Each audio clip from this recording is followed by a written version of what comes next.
Yeah,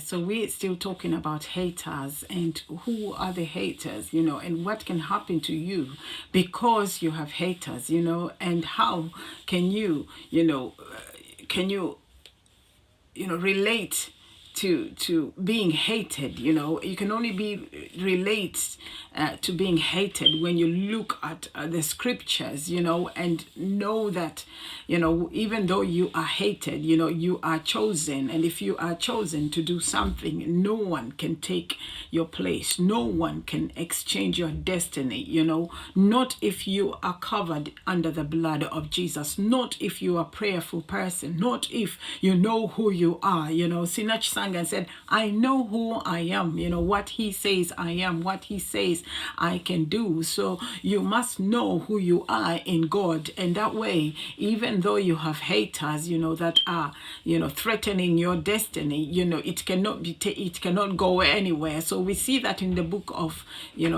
First Samuel. If we go to chapter 17, Samuel went into the war. David went into the war front, and he was told by his dad to take food, snacks to his brothers who were at the war front, fighting the great giant called, Goliath. Not, let me not say he's great, but that man called Goliath that was very huge and very big. And David came to the war front and he was ready to fight, you know what I mean? Because he when he was looking at what was going on in the war, his brother was irritated by him and asked him and said, why are you here?